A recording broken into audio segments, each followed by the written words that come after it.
What if I told you that one of the most overlooked parts of a Native American teepee, the door, holds secrets that even today's engineers could learn from? We tend to imagine ancient dwellings as crude shelters, mere stopgaps against the elements. But the truth is the teepee was no accident of design. It was the product of centuries of experimentation, observation, and survival. And at the heart of this innovation was the entrance, a flap of hide that worked as climate control, fortress defense, and even a spiritual gateway. This isn't just a story about fabric and poles, it's a story about wisdom, about how people who lived in some of the harshest environments on Earth solved problems that still challenge us today. Keeping warm in the cold, cool in the heat, safe from danger, and connected to forces bigger than themselves. In the next few minutes, we'll step through that humble doorway together. We'll uncover how it channeled air like a modern ventilation system, how it guarded against enemies without the need for locks or steel, and how it became a symbol of balance between the physical and the spiritual world. So, think again before calling these structures primitive. The next time you walk through a glass and steel sliding door in a modern building, you might just remember the buffalo hide flap of a teepee and wonder which one is more ingenious. To most modern eyes, a teepee door looks like little more than a flap of hide tied loosely to the frame. But this assumption misses the complexity hidden within. The entrance wasn't just an opening. It was a carefully engineered system that determined how comfortable, secure, and sacred life inside the teepee would feel. Consider the placement. The door was usually aligned toward the east. On the practical level, this orientation captured the morning sun and shielded against prevailing winds. But beyond utility, it symbolized renewal, the rising sun marking a daily rebirth. Each entrance through that flap was a small ceremony, even if unconscious. You weren't just stepping into shelter. You were crossing into a protected world of family, community, and spirit. The construction itself also spoke volumes. Buffalo hides or elk skins were chosen not only for durability, but also for their insulation properties. The way they were fastened allowed easy adjustment, tightened in the winter to trap warmth, loosened in the summer to allow air circulation. This flexibility gave teepee doors an edge over static modern architecture.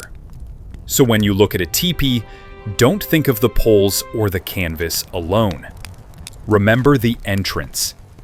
That's where technology, survival, and spirituality all converged in one deceptively simple flap. Long before HVAC systems, indigenous builders understood the natural science of airflow. The teepee door was central to this. It worked in tandem with smoke flaps at the top of the structure, creating what scientists today call the stack effect. Here's how it worked. Warm air from a central fire rose upward, drawing cooler air inward through the door. Adjusting the flap's size and position allowed families to regulate the flow. In winter, the door could be covered with extra hides, minimizing drafts but still ensuring enough oxygen fed the fire. In summer, loosening the entrance increased ventilation, creating a refreshing breeze inside even on hot days. What's astonishing is how dynamic this system was. It wasn't static architecture. It was architecture that breathed. Every adjustment, whether opening the flap wider or narrowing it, changed the internal climate. No fossil fuels, no mechanical fans, just physics, hide, and wisdom. Modern architects today study these principles under terms like passive design. Yet here it was, perfected centuries ago, embodied in something as unassuming as a door flap. When we think of doors, we think of locks, hinges, bolts. The teepee door had none of these. But that didn't mean it was vulnerable. In fact, its very simplicity was part of its strength. The entrance was designed to be low and narrow, forcing anyone entering to stoop. This gave occupants an immediate defensive advantage. An intruder would be off balance and exposed the moment they entered. Inside, warriors could position themselves strategically, turning the weakness of a simple flap into a tactical choke point. Materials also mattered. Thick hides lashed securely weren't easy to slash or burn. In some cases, extra coverings or internal braces reinforced the door. From a distance, it blended seamlessly with the teepee wall, making it difficult for enemies to locate the precise entrance in the dark. So what looked like a mere opening was in reality a form of psychological and physical defense. Ingenious not because it mimicked walls and locks, but because it turned simplicity into strategy. Every culture has symbols of passage, gates, arches, thresholds. For the Plains tribes, the teepee door carried this weight. It wasn't just where you entered and left, it was where you crossed from the ordinary into the sacred space of the home. Rituals often reflected this. Guests might be welcomed with offerings or prayers at the entrance. The east-facing alignment tied every doorway to the cosmos itself, connecting daily life with the cycles of sun and stars. In practical terms, this respect also meant care. Doors weren't slammed or treated casually. To step through one was to acknowledge family, community, and ancestors. In this sense, the teepee door wasn't only functional but spiritual, a fabric hinge between worlds. Winter blizzards, summer heat, spring rains, fall winds. The door had to withstand them all. And it did. During harsh winters, extra hides layered the flap, sealing precious heat inside. Weighted edges prevented icy drafts. In contrast, during summer, families could roll or tie the flap partly open, converting the entrance into a cooling vent. Sometimes even shading devices were added to block glare without stopping airflow. What's remarkable is the responsiveness. Unlike rigid modern doors, which function the same year-round, the teepee door transformed with the seasons. It was a living technology, evolving day by day with human needs. This adaptability is a lesson modern design still struggles to replicate. Every choice mattered. Buffalo hide wasn't just chosen because it was available. Its thickness provided insulation, while its flexibility made it easy to manipulate into a working flap. Wooden lash frames gave shape without adding unnecessary weight. Durability was another key. These doors were made to last, enduring constant handling, weather changes, and seasonal adjustments. Repairs were straightforward. A new hide, a fresh lashing, a re-anchored peg. No expensive replacement parts or specialists required. By using local, natural materials, the door embodied sustainability. Every piece of its construction came from the surrounding ecosystem, and every piece eventually returned to it. Nothing wasted. Everything purposeful. The entrance wasn't just about airflow or defense. It was also about community. Who entered first, how people exited, and what gatherings looked like. All centered on that doorway. In many households, elders or honored guests were given the privilege of entering first.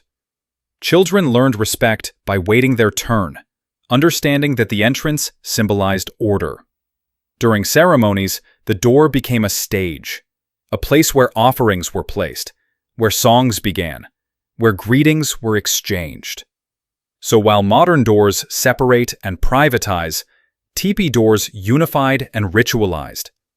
They reminded everyone that crossing into a home was also crossing into relationship and responsibility. Today, architects struggle with questions of energy efficiency, ventilation, and cultural symbolism. Many of the answers lie in the teepee door. Passive airflow design, seasonal adaptability, renewable materials, symbolic orientation. These aren't just romantic notions. They are practical blueprints for sustainability. Imagine modern eco-homes that breathe like teepees, adjust like teepees, and connect people to nature like teepees. Some architects have already begun to study these designs, applying ancient knowledge to green building. But the lesson is broader. Progress isn't always about inventing new machines. Sometimes it's about remembering what already worked. As modern life moves faster, there's a risk of forgetting the intelligence embedded in traditions like teepee design. The door, humble and unassuming, is a reminder that innovation doesn't always wear the clothes of technology. Sometimes it wears buffalo hide. Preserving these stories is vital, not just for cultural pride, but for global survival. We face climate crises, energy shortages, and disconnection from nature. In those challenges, the teepee door offers not just a memory, but a model. Every flap lifted, every entrance crossed, carried centuries of adaptation. To honor that is to honor resilience itself. So, what do we take from all this? The teepee door teaches us that survival is art as much as science, that a home isn't just walls and roofs, but thresholds that connect us to air, light, safety, and spirit. When you next walk through your own front door, pause. Ask yourself, does it breathe? Does it protect? Does it connect you to something larger than yourself? The answer might surprise you, because the truth is, we're still unlocking the secrets of those humble flaps of hide. And in doing so, we might just unlock secrets for our own survival in the future. If this journey through the doorway of the past opened your eyes, imagine what else lies hidden in ancient knowledge. The teepee door is just one chapter in a vast library of human wisdom that's waiting to be rediscovered. On this channel, we explore stories like these, tales where history, culture, and survival meet to teach us lessons for today.